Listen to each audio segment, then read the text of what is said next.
বুধবার দিল্লি শ্রীনগর বিমানে বিপত্তি কিভাবে, কেন অস্বাভাবিক গতিতে বিমানটির হাইড্রপ করছিল, কারণ খুঁজতে ককপিট ভয়েস রেকর্ডারে নজর তদন্তকারীদের। দুই বিমানবন্দর থেকেও তথ্য সংগ্রহ।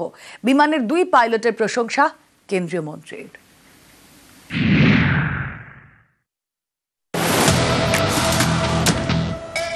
মাঝ আকাশে বিপত্তি, ঝড়ের দাপটে বিমানের নাক ভাঙে। জরুরি অবতরণ করে A312 নিও বিমান। এই ঘটনা বুধবারের।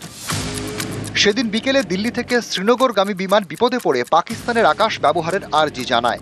লাহোর এয়ার ট্রাফিক কন্ট্রোল সেই আর্জি মানেনি, জানিয়ে দেয় পাকিস্তানের এয়ার স্পেস ব্যবহার করা যাবে না। শেষমেশ ঝুঁকি নিয়ে শ্রীনগরে যায় ভারতীয় বিমান। 200-র বেশি যাত্রী নিয়ে দিল্লি থেকে ওড়ে ইন্ডিগোর বিমান। তারপর বিপত্তি। কেন এমন হলো? শুরু হয়েছে তদন্ত। বিমানটি পরীক্ষা হচ্ছে। তদন্তকারীদের বড় ভরসা বিমানের ককপিট ভয়েস রেকর্ডার। এই যন্ত্রে বিমানে থাকা পাইলট এবং অন্য কর্মীদের কথোপকথন রেকর্ড থাকে।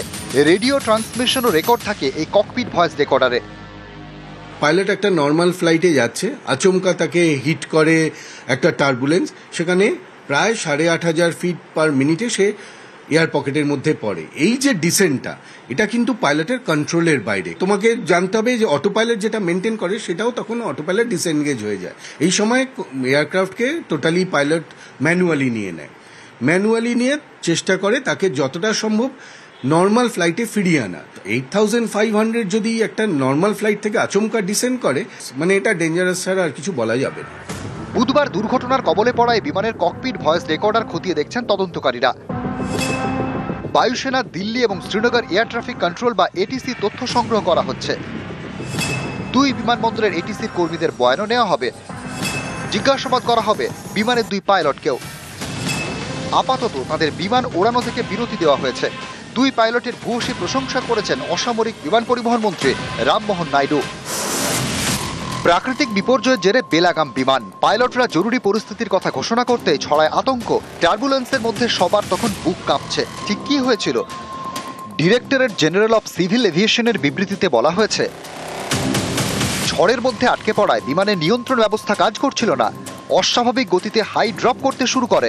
প্রতি মিনিটে 8,500 ফুট গতিতে নিচে নামছিল বিমানটি, যা স্বাভাবিকের থেকে 4 গুণ বেশি।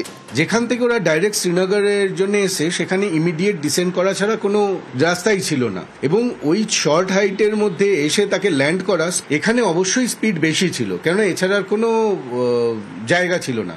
আমরা হাই স্পিড ল্যান্ডিং প্র্যাকটিস করি, কিন্তু সেটা মারাত্মকভাবে 3-4 গুণ কখনো হতে পারে না, কিন্তু এটা মনে হয় তার চেয়েও বেশি। এই 36,000 ফিটে কত নটিক্যাল মাইলে সে ডিসেন্ড করে এয়ারপোর্টে ল্যান্ড করেছে, এই ক্যালকুলেশনটা আমি জানি না। আর এই স্পিডে এয়ারক্রাফটটাকে ল্যান্ড করিয়ে সেফলি ল্যান্ড করিয়ে প্রত্যেকটা প্যাসেঞ্জারকে, ক্রুকে সুস্থ নামিয়েছে। Hats off. Abir Ghoshal, news 18 Bangla.